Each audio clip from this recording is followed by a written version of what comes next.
अस्सलाम वालेकुम दोस्तों। बहुत सारे दोस्त मेरी पोस्ट पर कमेंट करते हैं कि आबिद भाई आप अगर एयरपोर्ट पर जाते हैं या कोई आपके पास आता है तो आप क्या उसका चेहरा नहीं सामने लाते, तो कोई नहीं लोग आते आपके पास, आप ऐसे ही कहते हैं। तो आज एक मेरे दोस्त मेरे पास आए हैं, ठीक है। ये पहले आए क्यूबिक में, क्यूबिक से फिर ये ऑटवा में गए, ऑटवा से फिर ये बीसी में गए हैं और एट लास्ट बीसी से होते हुए अब मेरे पास कैलगरी में आए हैं। तो 3 सूबे घूमे हैं ये। इनसे पूछते हैं कि 3 सूबे घूमने के बाद आप कैलगरी में अल्बर्टा में आए क्यों हैं मेरे पास। ये मैं एक बड़ी ख़ास राज की बात है, आप डिटेल से सुनिएगा। इनसे पूछते हैं कि ये इतने सूबे छोड़कर अल्बर्टा आए क्यों हैं, इसकी वजह क्या है। तो हसीब नाम है मेरे दोस्त का। हसीब कैसे हैं आप, ठीक हैं? रावत भाई आप कैसे हैं? आप यानी कि ठीक जा रहे हैं आप इधर माशाल्लाह। अच्छा हसीब, बहुत दुनिया देखती है, ऑटवा से भी देखते हैं, टोरंटो हो गया, बीसी में लोग देखते हैं, क्यूबिक में देखते हैं। अच्छा आप देख कर आए हैं, तो मैं तो लोगों को कहता हूँ कि आप कैलगरी आएँ, क्योंकि यहाँ पर थोड़ा सा जो लिविंग है, आपकी लिविंग स्टाइल थोड़ा सा बेहतर है in the sense of economical. आप क्या समझते हैं, आप बाकी जगहों पर रह कर आए हैं, तो सादा अल्फाज में बात करते हैं कि महंगाई का क्या तनासब आपने देखा है बाकी जगहों पर और यहाँ कैलगरी में? अवध भाई पहले तो मैं बात करूँगा कि मैं क्यूबेक में आया था। जब मैं आया था तो उसके बाद मैं जो है ना टोरंटो साइड पे भी रहा हूँ, ऑटवा के करीब भी रहा हूँ, कुछ टाइम मैंने उधर भी गुजारा। उसके बाद कुछ टाइम जो है ना 3 से 4 महीने मैंने वैंकूवर, जो कि कैलगरी या टोरंटो यानी कि सबसे ज़्यादा मशहूर वैंकूवर ही है इधर पूरे कनाडा में, या टोरंटो है इसके बाद।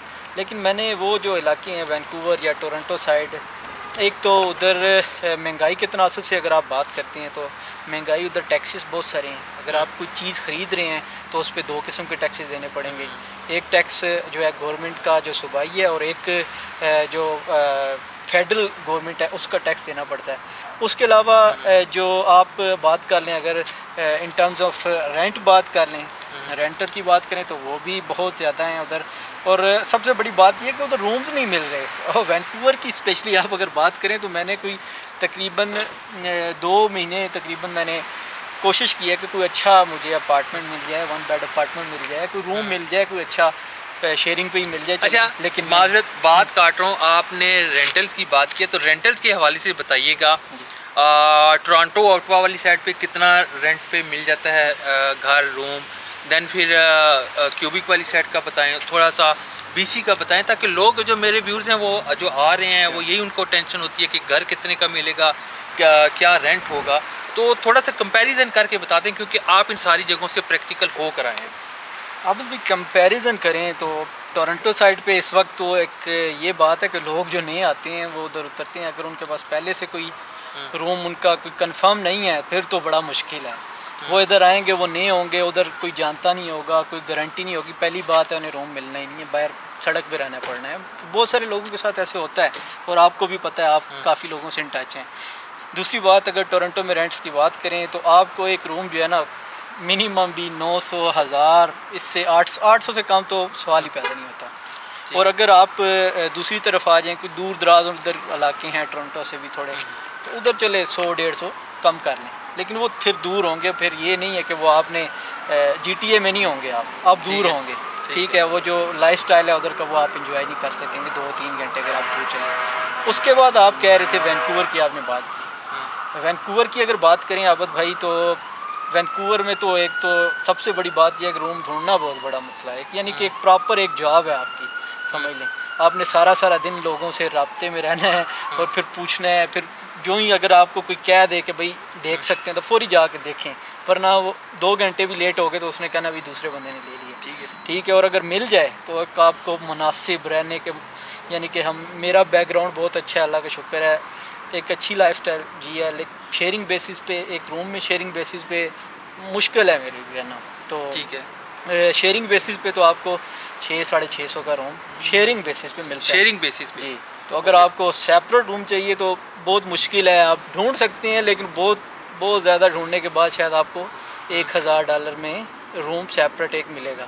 ओके। नहीं तो ज़्यादातर जो मुनासिब किस्म के रूम है वो अच्छा, 1200 ये तो 1100। रूम्स का अगर ये हाल है तो फिर जो आपकी ग्रॉसरी होगी, दूसरी जी चीज़ें होगी, आपका जो ट्रांसपोर्टेशन है उस पे जी। भी बहुत ज़्यादा फ़र्क होगा वहाँ पे।